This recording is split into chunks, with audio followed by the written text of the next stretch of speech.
They're actually doing like a aggro tri-lane or something like, because their lanes are very, very strong. SD, Dazzle, and Luna. And then Sanking, if Sanking gets the 1v, gonna struggle against Sanking eventually, and they're gonna leave the start top now.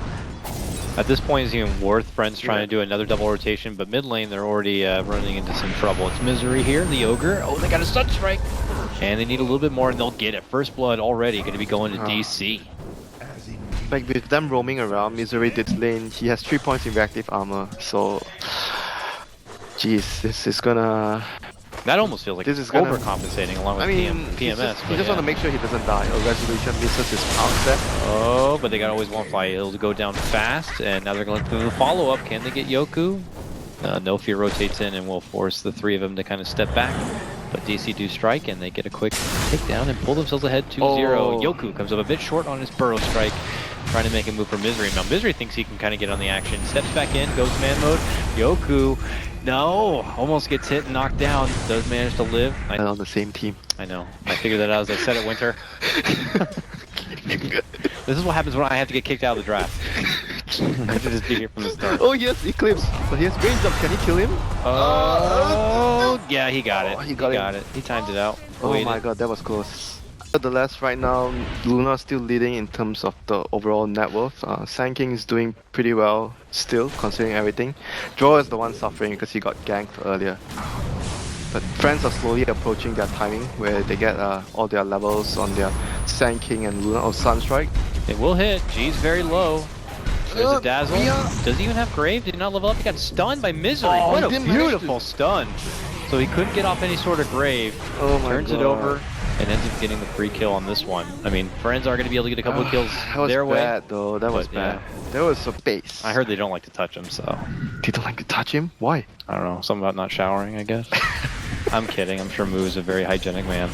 But nonetheless, he's certainly doing his job in the bottom lane, being that enforcer on the Timber side. Yeah, if you can see like the way the game is panning out, Friends doesn't have any clear direction in the game.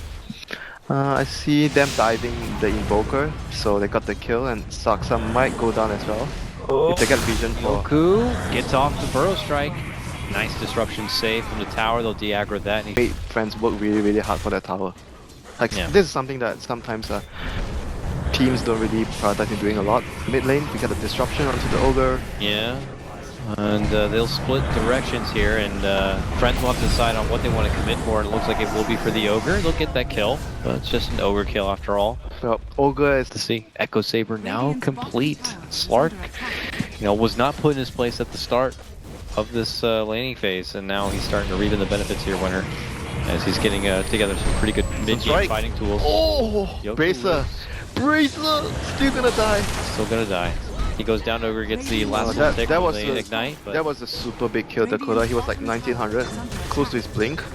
Oh dear. This is going to be bad. This will shift the momentum a lot for Friends. DC will also be able to open up on a bottom tier 1 tower. Moo is here, stranded behind, and he will get bursted down just as fast. This kill is not worth it though. They blew Eclipse. It's rather interesting that he chooses to go for Echo Saber first. It's not gonna be too much farm the Shadow Blade faster. It's not gonna be too big of a... Oh, he's dead. See you later, Slark. Oh, it's the backdoor play. They got a smoke. They're going to look to creep in from behind and take down whatever digital cholos are hiding behind this tower. This is what is going to happen when they get the blink. I don't think they... They're leading with the Purge. Then there's the Burrow. Cold Embrace from the outskirts keeps them alive. It's a lot of sweaty work to just get down an Ogre. They'll finally do it. And they don't suspect a thing. Nice catch. That's going to get an insta-kill right there, unless there's a Grave. Oh, jeez. That move can be an instant hero delete, especially on a support, but this time, No Fear will be thankful for that was still, I think that was still pretty good for DC. Well, have you done everything you can in Winter? Have you snowboarded? Have you skied? Don't do this to me. Bottom lane, they're making it go for Misery. He's been like the gank tank here for DC. Each time I was going to say it takes a little bit more effort, but this time they kind of shred for a fight right now with the smoke. And let's see if DC is ready for it. Are they going to lose a lot of heroes here? Oh, they might be able to get a prize. Weehaw right in the back. The burrow is going to be for Saska. Weehaw just says, "Hi guys, see you later, I'm out of here," and runs out the other door. and leaves his team behind. There is going to be a Luna Eclipse, but it doesn't seem to be too effective. They can't get anyone from DC. They completely Delta split, and now DC can look for the re-engage. They are going to finally get the grab on Mercy. It's all Aloha Dance for that one, but the rest of Friends do swarm in while back and behind. They are going to get the swift pick, taking down the Shadow Demon. G also in trouble.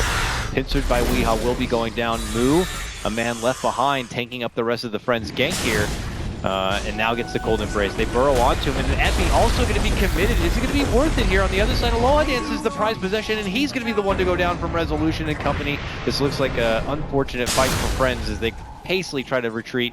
Yoku will be able to make it to the high ground, burrowing out, but Resolution now picked up in possession of Misery. Helps his engagement here. They're looking to fight though, but... Who wants that rune? You want it, Dazzle? Get the hell out of here. What are you thinking about? Don't even look at the rune. They take him down, and they're going to get the potential follow-up as they Winter's Curse. No fear. Desperately puts himself into a ball of chain.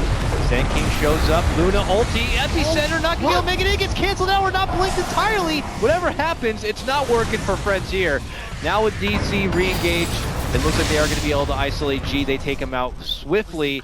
It's Aloha Dance. It's Yoku, both of them the lone survivors, trying to run back the way. DC not going to let him get out. They catch up with Aloha Dance. They muscle him down. Must have been the slug actually hitting him from the side. They have an idea. The Force Spirits are coming. Ooh, the timing. The curse. He's going to get a big curse. It's going to be a huge freaking curse right on Yoku here. Roche wants to get in a piece of the action for some revenge. Resolution hops down from the rafters above, and they're going to look to clear out Friends here. Oh, it was a desperate attempt to go behind the back of Digital Chaos, but they go right to work. Jumping into the pit, Luna will be able to snag up the Aegis, but she loses it shortly after, which is just fantastic for Digital Chaos here. So now, Moo on the high ground, we on the low ground. He dishes out the chakram, we dishes out the right click. Aloha Dance will go down, and Friends will lose 4. Make it 5 if you do count that. Around the Ancients area, so they... Uh-oh. Is that Aloha Dance? Yes, it is. Unfortunately, Saksa... Oh, he does have a curse, but opts to hold it here instead of going for the lockdown play, and they change target. They see no fear. They'll go for him instead. Weehaw comes in now, but he's been getting hit hard from behind, it looked like, with the Drow. He's down to below half of his life. Good point play from Friends. They isolate Move. Can they get him down? Yes, they can. Winter's Curse response. It's Aloha Dance between 2 targets, but not any hard-hitting targets, so he's going to be fine. Now comes in Wee, dishes out the Invoker combo. It's not going to be very effective. BKB will shrug off a lot of the damage. Now Resolution will clean up the support, but he's eating some right-click damage here from Aloha Dance. We'll shift away to the low ground. Meanwhile, Misery steps in. He goes down just for the effort here, but it's going to be a nice, promising... You have that insurance policy. So much damage. Yeah. They have a lot of good insurance policy for the damage and for the late game here. He's going to try again. Uh-oh, they got a tornado this time. Yoku's going north. They should suspect this, though. They'll take him down. Not even gonna get a chance. Back up this time. Yeah. Trying to find a fight after completing the butterfly on Resolution. So okay, Aloha Dance, first one to be spotted. Resolution goes right to BKB. The response is going to be the Eclipse. Aloha Dance runs into the high ground to catch any sort of backliners. Meanwhile, on the other side, Winter's Curse targets no fear. Just Yoku records him down, but they are going to get the clean up with Moo slicing his way on into the fight. Meanwhile, up and above, you can see Aloha Dance and Resolution manning up on each other. It's going to be Aloha Dance to go down. It's a fight for Digital Chaos. Or even versus like a Sand King. I mean, he just simply goes into his flight and goes up, and if he spots, he doesn't even need to spot the Sand King, but if he spots someone near him, I mean, but the ult will just lock him there, and there'll be no Eclipse, no follow-up or anything. That's not supposed to happen though. Sand Kings, you have 4 stuff, you're supposed to be even further behind though, in my opinion. He is really hard to take down though. They are chasing after Yoku, trying to see if they can get the finish. They will there, but the damage had pretty much... They get a disruption. They thought about moving in for it, but I guess once they saw Moo and Weehaw coming in, they opted to step off. Invoker. He's committed in. He wants no fear. No fear will get the grave, but he's not making it out from there, though. He'll take that one on the chin. He gets dropped, and now DC can move in as there's 2 on the sidelines at this point. An advantage in numbers. DC says, let's do it.